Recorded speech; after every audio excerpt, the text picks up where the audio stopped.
Good morning students. आज हम लोग स्टार्ट करेंगे एसिड बेस और सॉल्ट का लेक्चर 4। ये इस चैप्टर का लास्ट लेक्चर है। इसमें आज हम लोग इस चैप्टर को फिनिश करेंगे और इसमें कुछ लवण, जैसे हम लोग लवण के बारे में पढ़े थे, तो आज कुछ इंपॉर्टेंट लवण के बारे में पढ़ेंगे जिसके जहाँ से एग्जाम सब में फॉर्मूला, उसका बनाने की विधि, उसका टेम्परेचर, उसका उपयोग, मतलब कोई भी एक क्वेश्चन उसमें से आपसे पूछ लेता है, बोर्ड में हो, कंपटीशन में हो। बहुत इंपॉर्टेंट ये सभी थोड़ा सा टर्म है, इसको आप ध्यान में रखेंगे तो हम उम्मीद करते हैं कि आप बहुत इंजॉय करते होंगे। क्या पढ़ाएं भाई, आइए पढ़ाते हैं। तो सबसे पहले क्या पढ़ाएंगे आपको, विरंजक चूर्ण। ओके, विरंजक चूर्ण। तो विरंजक चूर्ण जो है ये कैसे बनता है, तो इसमें कुछ टर्म होगा, जैसे निर्माण कैसे होता है, उसमें टेम्परेचर कितना होता है, उसका गुण क्या है, उसका उपयोग क्या है। तो ये 3-4 टर्म हर एक का आप थोड़ा सा याद रखेंगे। बहुत बड़का चीज़ नहीं है, बहुत छोटका चीज़ है आपके लिए दुनिया का हर रास्ता छोटा पड़ जाता है। सिर्फ एक बार चलिए तो आप लोग दिल से, ठीक है। चलिए, तो सबसे पहली बात कि विरंजक चूर्ण ये क्या है, तो इसका निर्माण कैसे होता है। तो आप सुने होंगे CaOH का होल 2, ठीक है। ये है आपको चूना, इसको बोलते हैं शुष्क बुझा हुआ चूना। ये कैसा है, शुष्क बुझा चूना है, CaOH का होल 2। इसको जब आप गरम करते हैं, आप क्या करते हैं, इसको गरम करते हैं। कितना टेम्परेचर पर, देखिए कितना टेम्परेचर पर, तो टेम्परेचर होता है 40 डिग्री सेल्सियस, या केल्विन में आप करोगे तो 273 जोड़ दो, तो 273 जोड़ दिए तो हो गया 313 केल्विन। डिग्री सेल्सियस को केल्विन में कैसे बदलते हैं, 273 जोड़ देते हैं। केल्विन को डिग्री सेल्सियस में कैसे बदलिएगा, उसमें से 273 घटा लीजिएगा। आता है आपको, आता है आपको सब कुछ आता है। तो ये कैल्शियम का हाइड्रोक्साइड है, अनबुझा, ये बुझा हुआ चूना है, शुष्क है।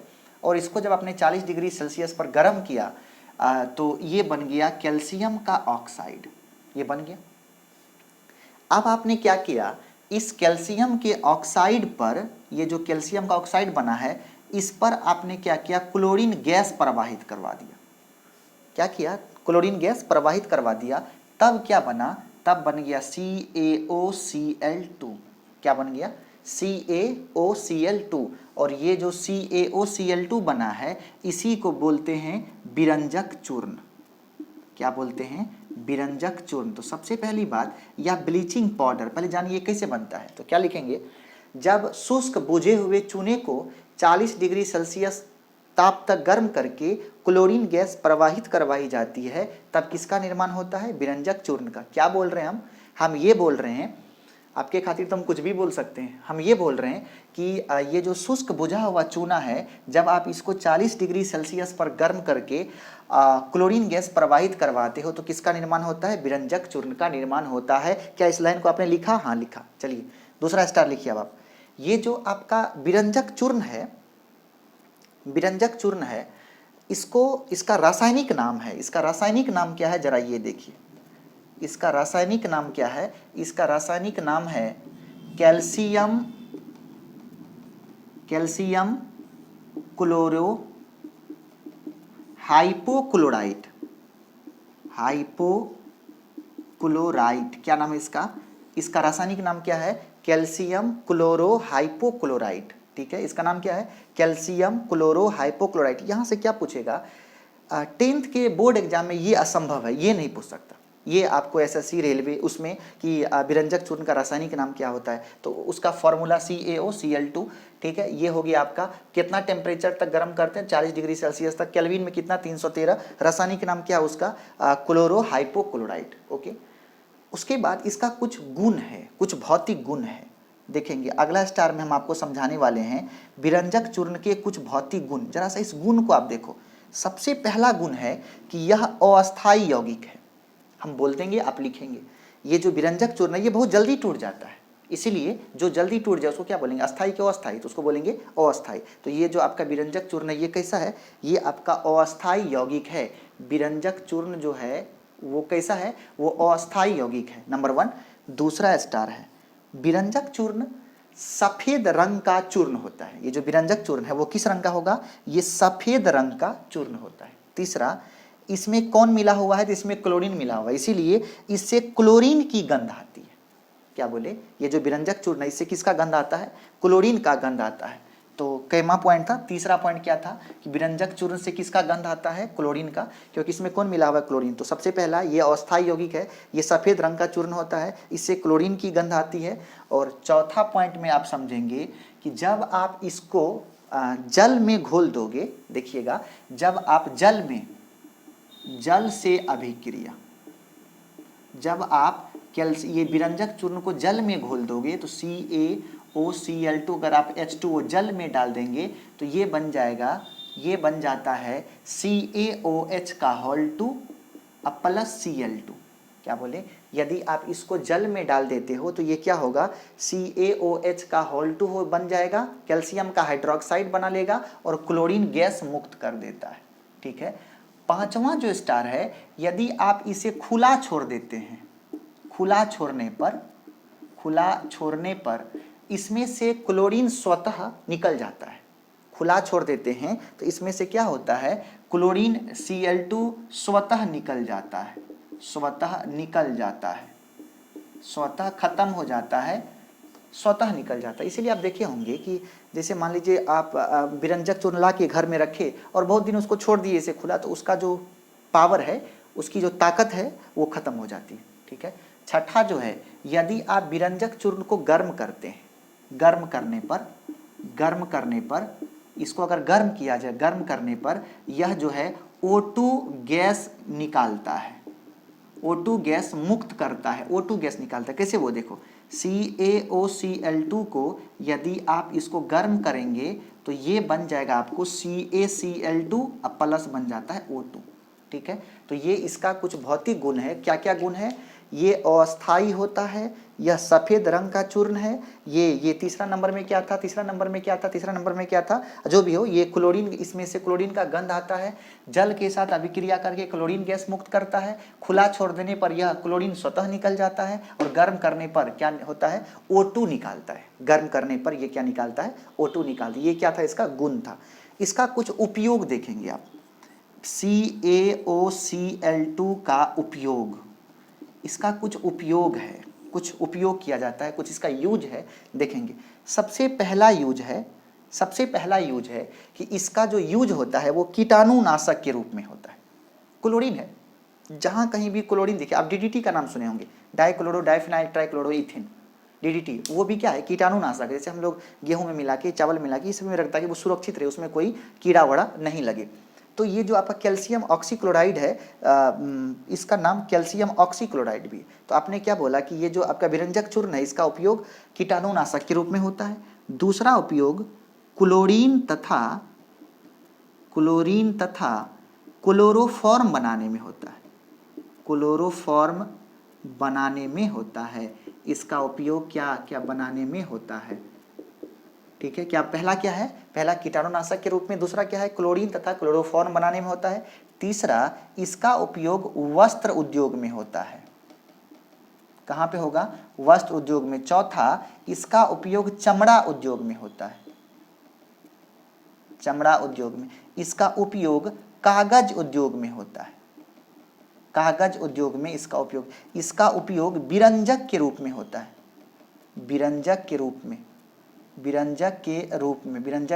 होता है। क्या छूट गया, वैसे जान के छोड़ दी, विरंजक के रूप में होता है। विरंजक क्या होता है, जैसे मान लीजिए आप ब्लू कलर का जींस पहने हुए, आपका मन है उसको हम ब्लैक करवा दें, तो उसका ब्लू कलर को हटा के अब उस पर ब्लैक कलर का पेंट चढ़ा देता, तो वो जो कलर उतारता है उसी को बोलते हैं विरंजित करना। जैसे चमड़ा का, कुछ चमड़ा व्हाइट होता है, कुछ चमड़ा ब्लैक होता है, तो अगर ब्लैक चमड़े को व्हाइट करना है तो ये जो इसकी कलर उतारने का जो प्रोसेस है उसी का नाम क्या है, विरंजक। तो उसी को बोलते हैं विरंजक के रूप में। तो ये है इसका कैल्शियम ऑक्सीक्लोराइड का ये उपयोग है, किस किस में इसका उपयोग किया जाता है। ओके, नेक्स्ट दूसरा लवण होगा आपका प्लास्टर ऑफ पेरिस। दूसरा आप हेडिंग दीजिए प्लास्टर ऑफ पेरिस, दूसरा आप हेडिंग देंगे प्लास्टर ऑफ पेरिस। आप दूसरा हेडिंग दीजिए, क्या दिया हेडिंग, हेडिंग है आपका प्लास्टर ऑफ पेरिस। तो दूसरा लवण है plaster of Paris, plaster of Paris, इसी को हम बोलते हैं पॉप। प्लास्टर ऑफ पेरिस, ये है पॉप, प्लास्टर ऑफ पेरिस। ये प्लास्टर ऑफ पेरिस का निर्माण कैसे होता है जरा ये देखिए। सबसे पहली बात, हम लोग जब चैप्टर स्टार्ट करेंगे धातु अधातु, तो उसमें बहुत चीज़ डिस्कस करेंगे, अयस्क के बारे में, खनिज के बारे में, कौन किसका अयस्क है, कौन किसका खनिज है। तो यहाँ से भी एक ऑब्जेक्टिव 100% पूछता है, तो हम लोग डिस्कस करेंगे प्लास्टर ऑफ पेरिस। तो सबसे पहली बात यहाँ देखिए, CaSO4 2H2O, इसको बोलते हैं जिप्सम। क्या बोलते हैं, क्या बोलते हैं इसको? जिप्सम। देखिए जिप्सम किसका अयस्क है? कैल्शियम का। कितना बार एग्जाम में पूछा जिप्सम किसका अयस्क होता है? किसका अयस्क है? कैल्शियम का। कितना बार पूछा जिप्सम का सूत्र क्या होता है? तो CaSO4 2H2O। एक होता है इप्सम, MgSO4 7H2O। ठीक है, तो ये क्या हो गया? MgSO4 7H2O। इसका क्या नाम है? इसका नाम है इप्सम। ठीक है, एक होता है CuSO4 5H2O, इसको बोलते हैं तूतिया। क्या बोलते हैं? तूतिया। ठीक है, नीला तूतिया बोलते हैं इसको, नीला तूतिया। बहुत ज़्यादा ये सब बहुत इंपॉर्टेंट टर्म है कि तूतिया जो होता है वो किसका अयस्क है? तो कॉपर का। इप्सम किसका अयस्क है? कितनी बार पूछा बिहार बोर्ड में, इप्सम किसका अयस्क है? तो किसका है? मैग्नीशियम का। समझ में आ रहा है जी? तो हम लोग अभी डिस्कस करेंगे कि जिप्सम जो है, ये जो जिप्सम है, तो यदि आप जिप्सम को, किसको? जिप्सम कौन है? कैल्शियम का सल्फेट, उसमें 2 गो जल है। कैल्शियम का सल्फेट में कै गो जल का अणु है? 2 गो, 2 बूंद। इस 2 जल के अणु को हम 2 बूंद जल पढ़ देंगे, तो घबराना मत, क्योंकि मेरा आदत है पढ़ने का ऐसा। तो ये कौन है? ये है आपका जिप्सम। तो बोला यदि आप जिप्सम को 120 डिग्री सेल्सियस तक, 120 डिग्री सेल्सियस तक यदि आप गर्म करते हैं, तो इसमें से क्या होता है? अभी देखिए ये कैल्शियम का सल्फेट है, उसमें 2 बूंद पानी है। तो जब आप गर्म करोगे तो उसमें से पानी क्या होगा? निकलता है, क्योंकि आपने तो पढ़ा था यदि हम लोग जल को 100 डिग्री सेल्सियस तक गर्म करें तो वो वेपोराइज होता है। तो ये भी क्या होगा? वेपोराइज होगा, तो इसमें से जल निकलेगा। लेकिन ऐसा नहीं कि बहुत देर तक गर्म कर दिए बस इसमें सब जल खत्म हो गया। अगर आप बहुत देर तक गर्म कर देंगे तो इसमें से सब जल खत्म हो जाएगा, और जल खत्म होने को बोलते हैं एनहाइड्रस। एनहाइड्रस मतलब क्या? उसमें से सब जल निकल गया। और जल मिलाने को बोलते हैं हाइड्रस, मतलब हाइड्रेटेड। जल निकालने को एनहाइड्रेटेड। तो अगर आप जल पूरा निकाल दिए तो वो हो गया एनहाइड्रेटेड, और अगर जल डाल दिया तो वो हाइड्रेटेड। तो आपने क्या किया? इसमें से गर्म करोगे तो जल तो निकलेगा, तो इसमें से क्या होता है? 1.5 बूंद जल निकल जाता है, 1.5 बूंद जल निकल जाता है। तो क्या हो गया? तो ये क्या बन जाएगा? CaSO4 ½ H2O। ठीक है, तो 1.5 गो निकल गया, तो कितना बचेगा? आधे गो बचेगा। 1.5 गो मतलब 3/2 बूंद पानी। 3/2 का मतलब 1.5 बूंद पानी निकल गया, तो आधा 2 बूंद पानी था, गर्म किए तो 1.5 बूंद पानी निकल गया, तो कितना बच गया? आधा बूंद पानी। ये जो बना है इसी का नाम है, इसका नाम क्या है? Plaster of Paris. Plaster of Paris, इसी का क्या नाम है? Plaster of Paris. इसी को लिखने का एक और तरीका समझिएगा, यदि कैल्शियम सल्फेट का एक अणु होगा तो आधा बूंद पानी होगा। इसको पढ़िए ना अच्छे से। यदि इसका मतलब है कैल्शियम सल्फेट का एक अणु होगा तो पानी आधा गो बूंद होगा। तो यदि कैल्शियम सल्फेट का 2 गो अणु हो जाए तो पानी कै गो बूंद होगा? 1 बूंद होगा। तो इसी को और लिखने का तरीका, यदि कैल्शियम सल्फेट का 2 गो अणु ले लें तो पानी का कै गो बूंद होगा? 1 बूंद होगा। एक तो लिखा नहीं जाता है, सिर्फ H2O लिख दिए। तो या तो प्लास्टर, ये भी किसका फॉर्मूला है? ये भी है आपका प्लास्टर ऑफ पेरिस का सूत्र है ये। चलिए देखिए प्लास्टर ऑफ पेरिस कैसे बनता है। पहले तो ये रिएक्शन, और इसके पहले भी परिभाषा लिखेंगे आप। क्या? यदि जिप्सम को 120 डिग्री सेल्सियस तक गर्म किया जाता है तब कुछ जल की मात्रा बाहर निकल जाती है, और इस प्रकार एक नए लवण का निर्माण होता है जिसे हम लोग प्लास्टर ऑफ पेरिस कहते हैं। एक नए लवण का निर्माण होता है जिसे प्लास्टर ऑफ पेरिस कहते हैं। क्या बोले? एक नए लवण का निर्माण होता है जिसे प्लास्टर ऑफ पेरिस कहते हैं। कंप्लीट। तो क्या बोले फिर से? यदि जिप्सम लवण को 120 डिग्री सेल्सियस तक, अगर इसको केल्विन में बोलना हो तो इसी में क्या करिए 273 जोड़ दीजिए तो 393 शायद हो जाएगा। 393 केल्विन, या इसी को आप बोल सकते हैं 393, एक बार जोड़ लीजिएगा आप भी, 3 7 2 9 और 2 1 3, ठीक है, 393 केल्विन तक अगर आप गर्म करेंगे तो इस पानी का 2 बूंद पानी है तो 1.5 बूंद पानी निकल जाएगा, आधा बूंद पानी बचेगा और इसी को क्या बोलते हैं, प्लास्टर ऑफ पेरिस। और इस प्रकार किसका निर्माण हो गया, प्लास्टर ऑफ पेरिस का निर्माण होता है। सबसे पहले कि प्लास्टर ऑफ पेरिस का सूत्र क्या है, तो या तो CaSO4 हाफ H2O होगा या CaSO4 का होल 2 H2O होगा। दोनों में से कुछ भी हो तो आप घबराएंगे नहीं, प्लीज आपसे मेरा निवेदन है।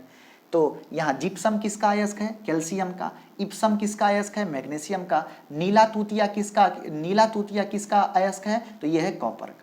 आ रहा है समझ में। उसको धातु हम फिर डिस्कस करेंगे, इसलिए और बहुत नहीं लिख रहे हैं, कम ही लिखें, ठीक है। तो इस प्रकार किसका निर्माण हो गया, प्लास्टर ऑफ पेरिस का, ठीक। अब देखिए इसका कुछ उपयोग होता है, बहुत इंपॉर्टेंट उपयोग है। सबसे पहला उपयोग है प्लास्टर ऑफ पेरिस का, सबसे पहला उपयोग है टूटे हुए हड्डी को जोड़ने में। वो जो प्लास्टर होता है हाथ वाथ, भगवान न करे कभी आपका टूटे, मेरा टूट गया था एक बार, तो फिर प्लास्टर, तो क्या हुआ, ये जो आपका उपयोग है इसका, क्या क्या कैसे इसका उपयोग करते हैं, तो इसका उपयोग होता है टूटे हुए हड्डी को जोड़ने में, कंप्लीट। दूसरा इसका मुख्य उपयोग है खिलौना बनाने में या मूर्ति बनाने में। दूसरा सबसे इंपॉर्टेंट उपयोग क्या है इसका, खिलौना बनाने में। तीसरा उपयोग है मूर्ति बनाने में। पहला हड्डी को जोड़ने में, दूसरा खिलौना बनाने में, तीसरा मूर्ति बनाने में, चौथा सबसे चौथा तो और इम्पोर्टेंट है, चौथा क्या है वो देखिए। जैसे मान लीजिए ये आपका दीवार है या गेट है और गेट में एक छिद्र हो गया है, तो अगर उस छिद्र को, उसमें आप मिट्टी डालो तो टूट के निकल जाएगा।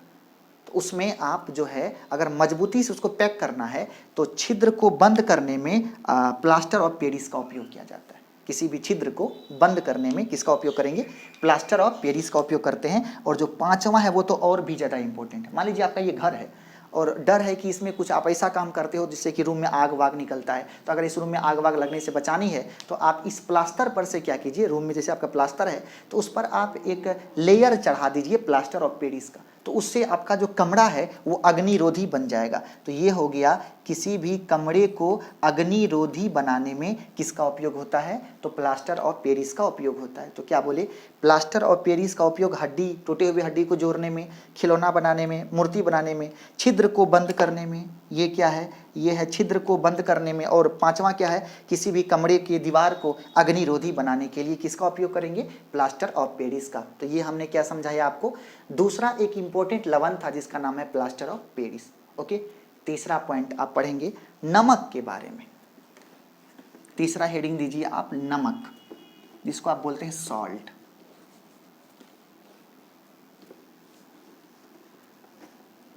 ठीक, देखिए आप अगला हेडिंग है आपका, तीसरा पॉइंट है नमक। सॉल्ट कैसे बनाते हैं, नमक का निर्माण कैसे होता है, सॉल्ट कैसे बनता है, उसके बारे में हम लोग अभी स्टडी करेंगे कि नमक का निर्माण कैसे होगा, सॉल्ट का निर्माण कैसे होगा। तो इस चीज़ को समझने के लिए सबसे पहले ये समझना पड़ेगा कि नमक, सॉल्ट कैसे बना था, लवण, यही इसी को आप लवण भी बोलते हो, लवण कैसे बना था। तो आपने बोला था यदि अम्ल, यहाँ बगल में लिखते हैं, यदि अम्ल और क्षार को मिलाएंगे तो ये क्या बनेगा, लवण बनेगा और जल बनेगा। आपको तो ये पढ़ा गया है और इसी को बोलते हैं उदासीनीकरण अभिक्रिया। लेकिन अगर अम्ल और क्षार, जैसे कि अभी आपने देखा था कि कैल्शियम ऑक्सी, समझिएगा एक बात, बहुत थोड़ा सा हंसी आएगी लेकिन हंसीएगा नहीं, CaOCl2 आपने देखा था, अगर इसको गर्म किया जाए तो ये O2 देता है। तब तो एक काम किया जाए कि पूरे भारत से गाछ वृक्ष हटा दिया जाए, पूरा विश्व से वृक्ष काट के हटा दीजिए, उसका उपयोग कर लीजिए, उसको बेच लीजिए, अब बदले में इसी को गर्म करते रहिए, O2 निकलते रहेगा, सांस खींचते रहिएगा। ऐसा ये भी तो हो सकता है। अरे ऑक्सीजन की कमी हो रही है, कमी कैसे होगी, तो अगर ऑक्सीजन की कमी होगी तो इसको गर्म करते रहिए ना, बनते रहेगा, खींचते रहिएगा। तो लेकिन आप ये जो खींचते रहेंगे तो इसके लिए क्या करना पड़ेगा, हाथ में एगो झोला ले लीजिएगा, नाक में लगा लीजिएगा पाइप, उसको गर्म कर रहे हैं, उसमें जा रहा है, खींच रहे हैं। तो ये आप भास्ट लेवल पर नहीं कर सकते, इसीलिए इससे आप थोड़ा सा ऑक्सीजन बना सकते हैं, पूरे विश्व को आप नहीं दे सकते। उसके लिए इतना गर्मी हो जाएगा कि पूरा बर्फ पिघल जाएगा, पूरा विश्व समुद्र में पानी में डूब जाएगा, सब लोग पूरा जनजीवन खत्म हो जाएगा। तो उसके लिए क्या करेंगे आप, तो अधिक से अधिक पेड़ लगाते हैं। उसी प्रकार यहाँ जो ये नमक बना है, ये इतना नमक नहीं है कि पूरा एकदम भारत में आप सप्लाई करोगे और उससे हम लोग रोटी में मिला के खाएंगे, सब्जी में दाल में डाल के खाएंगे, नहीं, उतना नहीं बन पाता, इसकी मात्रा बहुत कम है। तो रियल में 90% नमक, 90% नमक का स्रोत 90% नमक का स्रोत समुद्री जल है। कौन है? समुद्री जल है। समुद्री जल है, समझिएगा। 90% जो नमक का स्रोत है वो कौन है? समुद्री जल है। 90%, वही 2-4% जो है आप ये सब रिएक्शन से बना सकते हो। 90% जो समुद्री जल का स्रोत है वो कौन है? ये नमक का स्रोत कौन है? समुद्री जल है। आप देखेंगे तो समुद्री जल जब समुद्र का जल जब वाष्पित होता है तब नमक का निर्माण होता है। समुद्री जल के वाष्पन से नमक का निर्माण होता है। वाष्पन से किसका निर्माण होगा? नमक का निर्माण होता है। ठीक है, नमक का निर्माण किससे होता है? समुद्री जल का जब वाष्पन होता है तो उससे किसका, तो वो जो जल है वो सूख जाएगा, वो एक पत्थर का आकार का बन जाएगा, एक सूखा सा टीला बन जाएगा, और उसी टीले को शुद्ध आप क्या करेंगे? उसी टीले को जाके खाने लगेंगे आप। ऐसा थोड़ी, उसमें बहुत ज़्यादा अशुद्धि है भाई, उसमें कंकड़ है, पत्थर है, बालू है, मिट्टी है, ढेर सारे चीज़ मिले हुए हैं, उसको बाहर करना है, और सब उसमें आयंस मिला हुआ है, तो उसको अलग करना पड़ेगा पहले। तो समुद्री जल के वाष्पन से नमक का निर्माण होता है। अब देखेंगे तो नमक में कुछ अशुद्धियां होती हैं, कुछ अशुद्धियां होती हैं। अब अशुद्धियां क्या क्या होती है जरा वो देखिए। इसमें अशुद्धियां के रूप में सोडियम का सल्फेट, समुद्री जल, नमक कहाँ किससे बनता है? समुद्री जल से। तो समुद्री जल क्या होता है? अशुद्ध होता है, उसमें ढेर सारा अशुद्धि होता है। तो समुद्री जल में अशुद्धि क्या क्या होता है वो देखिए। सबसे पहले सोडियम का सल्फेट, आप सुने हो ना कि वो कठोर जल और मृदु जल। मृदु जल जो पीने वाला जल है, कठोर जल मतलब जो पीने वाला नहीं है। आप बचपन में पढ़े होंगे, 7th में सर आपको पढ़ाए होंगे कि कठोर जल साबुन के साथ झाग नहीं देता है, मृदु जल साबुन के साथ झाग देता है। कठोर जल पीने लायक नहीं होता है, मृदु जल पीने लायक होता है। कठोर जल में बहुत सारी अशुद्धियाँ होती है, मृदु जल में बहुत सारी अशुद्धियाँ नहीं होती है, बहुत कम अशुद्धियाँ होती है। तो ये सोडियम का सल्फेट, मैग्नीशियम का सल्फेट, मैग्नीशियम का क्लोराइड और कैल्शियम का कार्बोनेट, ये कितना हुआ अशुद्धि? गिन लो। यही 4 अशुद्धि होता है। कौन कौन? सोडियम का सल्फेट, समुद्री जल में कौन कौन अशुद्धि होता है? सोडियम का सल्फेट, मैग्नीशियम का सल्फेट, मैग्नीशियम का क्लोराइड और कैल्शियम का कार्बोनेट, यही 4 अशुद्धि होता है। अगर उस समुद्री जल से इन सभी अशुद्धि को निकाल दिया जाए तब आपको शुद्ध नमक प्राप्त हो जाता है। ठीक है, तो समुद्री जल को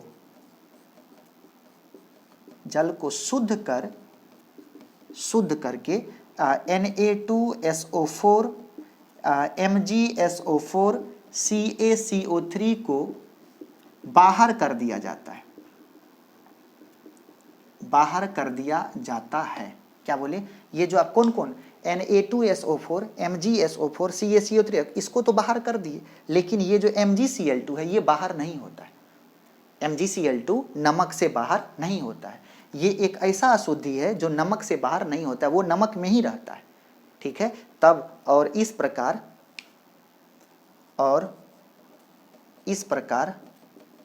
शुद्ध नमक प्राप्त होता है। इस प्रकार शुद्ध नमक प्राप्त होता है। लेकिन MgCl2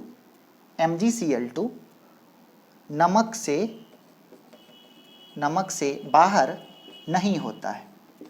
MgCl2 जो है वो नमक में से बाहर नहीं होता है, और इसी MgCl2, तो ये क्या हो गया? एक प्रकार का अशुद्धि हो गया, और इसी MgCl2 के कारण नमक जो है वो नमी की मात्रा को अवशोषित करके पसीज जाता है।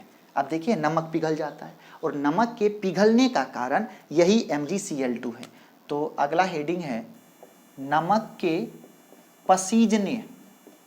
पसीजने का कारण कौन है?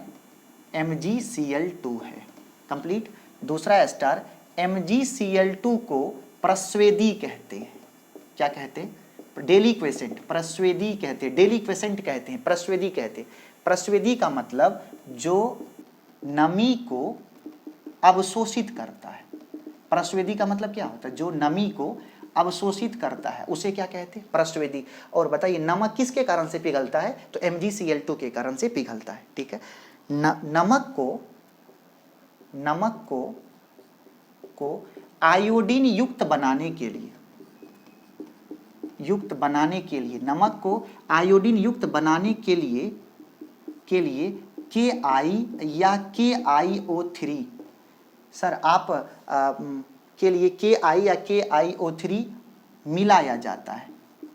नमक को आयोडीन युक्त बनाने के लिए या तो आप KI मिला दो या तो KiO3 मिला दो, ठीक है। और आयोडीन क्यों मिलाते हैं? क्योंकि आयोडीन जो है वो घेघा रोग से बचाता है। कौन रोग से?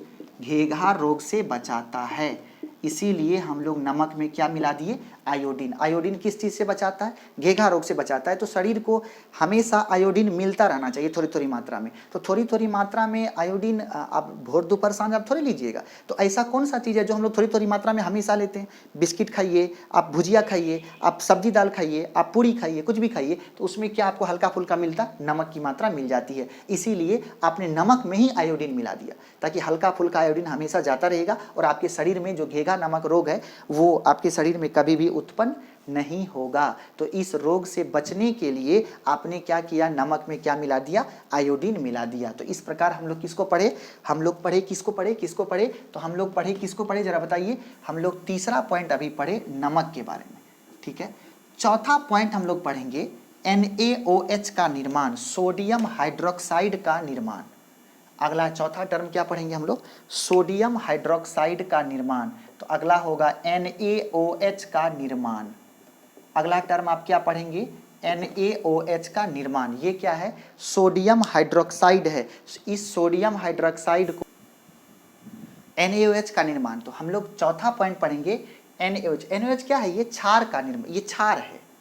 ये NaOH क्या है? क्षार है। अब देखिए सर, तो आपके पास नमक तो बना हुआ है, ठीक। तो आपके पास क्या उपलब्ध है? नमक उपलब्ध है। आप नमक में क्या कीजिए? जल मिला दीजिए। मिला दिए तो ये क्या बन जाएगा? ये बन गया NaCl का संतृप्त जलीय विलयन। यहाँ एक वर्ड आया है संतृप्त जलीय विलयन, समझिएगा। जलीय विलयन क्या वर्ड क्या लाए हैं? आपने नमक तो आपके पास पहले से ही था, उस नमक में आपने क्या किया? जल मिला दिया। तो क्या बन गया? NaCl मतलब नमक का संतृप्त का मतलब जैसे जल में आप नमक दोगे तो घुल जाएगा। तो इतना नमक देना है कि पानी में पूरा पूरा घुल जाए, तो उसी को बोलते हैं संतृप्त। मतलब उस पानी में जितना ताकत था नमक घुलाने का उतना आपने घोल दिया, तो वो जो जल है वो कैसा बन गया? संतृप्त। जैसे कि आप बोलते हो कि हम खा करके तृप्त हो गए, तो अगर आपको जितना रोटी का भूख था आपने उतना खाया तो आप खा करके तृप्त हो गए। तो उस पानी को जितना नमक खाना चाहिए था उतना नमक खा लिया तो वो खा करके तृप्त हो गया। तो ये क्या हो गया? NaCl का संतृप्त जलीय विलयन बन गया। ओके, अब क्या करना है? इसे आप क्या करो? एक वोल्टामीटर में ले लो। वोल्टामीटर आपको फिजिक्स में पढ़ाए हैं, वोल्टामीटर क्या, जिसमें आप सेल बनाते हैं। ये हो गया आपको NaCl का जलीय विलयन। NaCl का जलीय विलयन, ठीक है, चला गया। इसमें दो गो इलेक्ट्रोड होगा, एक होगा एनोड और एक कौन होगा? कैथोड। बताए थे एनोड पर प्लस चार्ज, कैथोड पर माइनस चार्ज। ये हो गया आपका एनोड और ये क्या हो गया? कैथोड। अच्छे से समझिएगा, ये क्या हो गया? कैथोड, ठीक है। तो ये NaCl का जलीय विलयन है। तो NaCl का जो जलीय विलयन है, NaCl का जो जलीय विलयन है, जो एक्वस है, वो टूट जाता है Na प्लस में और Cl माइनस में। Na प्लस में और Cl माइनस में। तो ये जो आपका Na प्लस है, ये जो धनायन है, धनायन किस पे जाएगा? और ये ऋणायन है। बताइए धनायन किस पे जाएगा? तो धनायन किस पे जाएगा? तो NaCl जब टूटेगा Na प्लस में Cl माइनस में, तो ये जो माइनस वाला है वो प्लस पोल पे जाएगा और प्लस वाला माइनस पे जाएगा। तो ये आपका पहला पॉइंट समझना है कि Na प्लस कैथोड पर जाकर कैथोड पर Na धातु बन जाएगा, बनता है, बन गया। और जो आपके पास Cl माइनस है वो एनोड पर जाकर Cl2 गैस बन जाता है, बनता है। क्या बन गया? Cl2 गैस बन जाता है। और उसके बाद जो विलयन में बच गया, उसके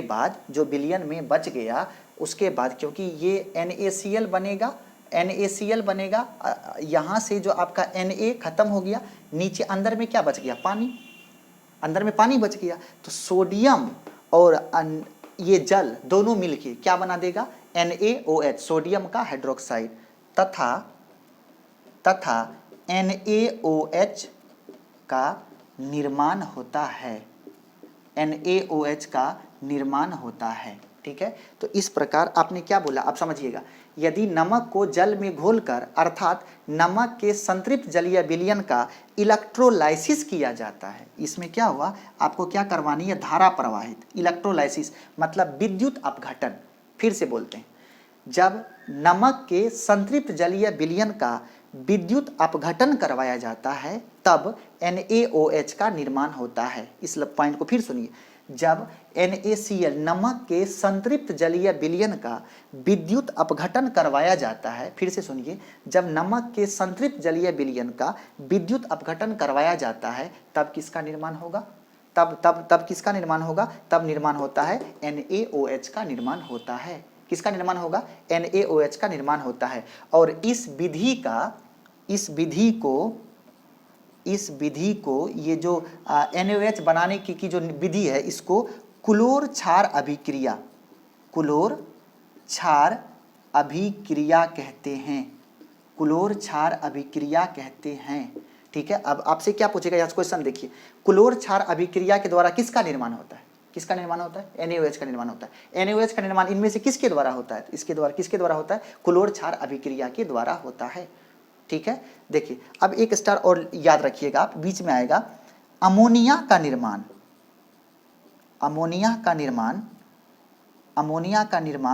बॉर्न हैबर प्रोसेस या विधि, प्रोसेस द्वारा होता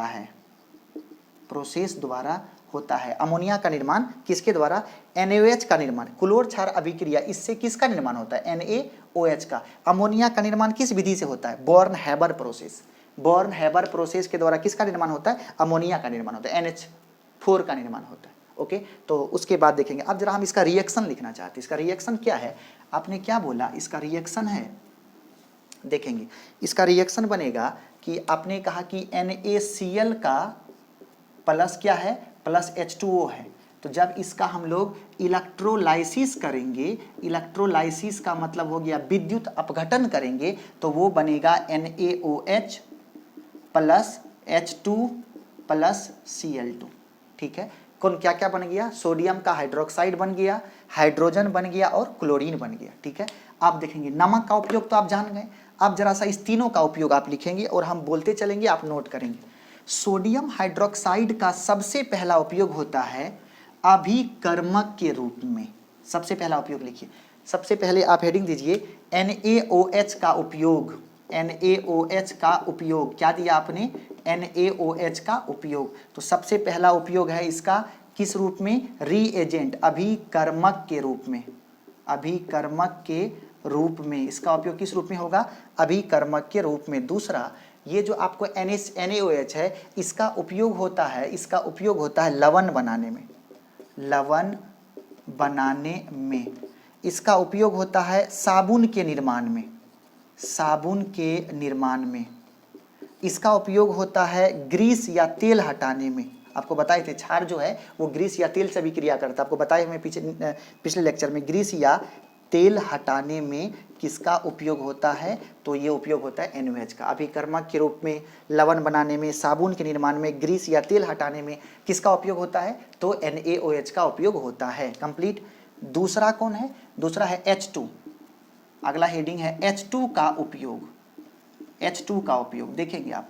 H2 का सबसे पहला उपयोग है, इसका पहला उपयोग है अमोनिया बनाने में, क्या बनाने में, अमोनिया किस विधि से बनता है, बोर्न हैबर प्रोसेस, अभी बताएं। इसका दूसरा उपयोग होता है हाइड्रोजनीकरण करने में, ठीक है। इसका तीसरा उपयोग होता है ईंधन के रूप में, हाइड्रोजन गैस का उपयोग ईंधन के रूप में इसका उपयोग होता है। किसका, हाइड्रोजन का पहला उपयोग अमोनिया बनाने में, दूसरा हाइड्रोजनीकरण करने में, तीसरा ईंधन के रूप में, ठीक है। चौथा एक और उपयोग होता है, थोड़ा सा याद रख, कार्बन में इसको हम डील करेंगे, वनस्पति तेल बनाने में, वनस्पति तेल बनाने में, कैसे होता है थोड़ा सा देखेंगे। बनाने में, वनस्पति तेल बनाने किसका उपयोग होता है, हाइड्रोजन का उपयोग किया जाता है। कंप्लीट। अगला है क्लोरीन का, Cl2 का उपयोग। इसका उपयोग तो आप खूब जानते हैं, बताए थे आपको कैल्शियम विरंजक चूर्ण में। तो क्लोरीन का सबसे पहला उपयोग कीटनाशक के रूप में, दूसरा उपयोग हो गया आपका विरंजक के रूप में, तीसरा उपयोग वस्त्र उद्योग में, चौथा कपड़ा उद्योग में, पांचवा चमड़ा उद्योग में। ये सभी उपयोग होता है किसका, क्लोरीन का। कीटाणुनाशक के रूप में, विरंजक के रूप में, उसके बाद क्लोरीन बनाने में, क्लोरोफॉर्म बनाने में, उसके बाद कपड़ा उद्योग में, वस्त्र उद्योग में, कागज उद्योग में, इन सभी में किसका, क्लोरीन का उपयोग किया जाता है। ओके, अब हम लोग अगला पढ़ेंगे।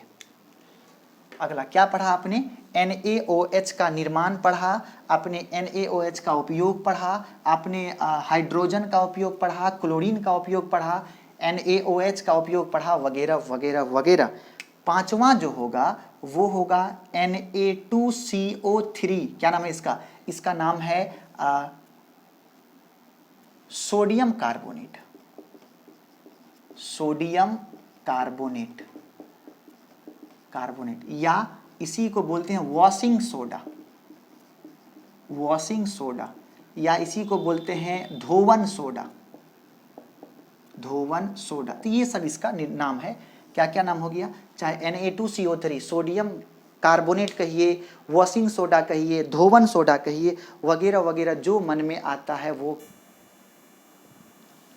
गुड, तुम लोग डिस्कस क्या कर रहे थे, Na2CO3 sodium carbonate, washing soda, धोवन सोडा। देखिए सबसे पहली बात कि आपके पास, देखिएगा आपके पास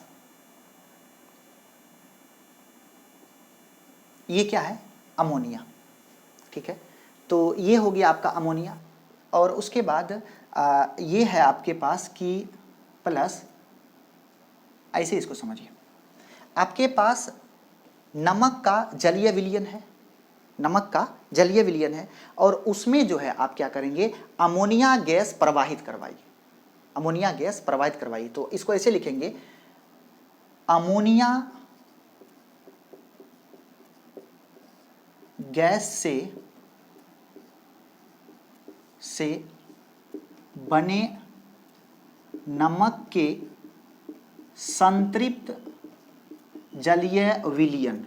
यहां पे रुकेंगे एक बार हम, देखिए क्या लिखे, अमोनिया गैस से बने नमक के संतृप्त जलीय विलयन। इतना बड़ा लाइन है, इसका एक नाम है, इसका नाम है ब्राइन। क्या नाम है इसका, इसका नाम है ब्राइन। अर्थात आपसे कितनी बार ऑब्जेक्टिव में पूछेगा कि ब्राइन क्या है, तो ब्राइन एक विलयन है। किसका विलयन है, अमोनिया, नमक और जल का। अमोनिया, नमक और जल का। अमोनिया गैस से बने नमक के संतृप्त जलीय विलयन में कार्बन डाइऑक्साइड गैस प्रवाहित करने पर NaHCO3, ये क्या है, सोडियम बाइकार्बोनेट। इसका नाम क्या है, ये है sodium bicarbonate. Carbonate, sodium bicarbonate NaSCO3 का निर्माण होता है, का निर्माण होता है। तथा जब NaHCO3 को गर्म किया जाता है, तब Na2CO3 का निर्माण होता है। ये है खाने वाला सोडा, और ये क्या है, धोने वाला सोडा, धोवन सोडा है। तो आपने क्या बोला, अमोनिया गैस से बने नमक के संतृप्त जलीय विलयन, जिसको हम लोग क्या बोलते हैं, ब्राइन, में CO2 गैस प्रवाहित करने पर किसका निर्माण होता है, सोडियम बाइकार्बोनेट का। और जब हम लोग सोडियम का निर्माण होता है, तथा जब सोडियम बाइकार्बोनेट को गर्म किया जाता है, तब सोडियम कार्बोनेट का निर्माण होता है। अर्थात अमोनिया प्लस कौन चीज, plus plus NaCl plus H2O अब प्लस CO2।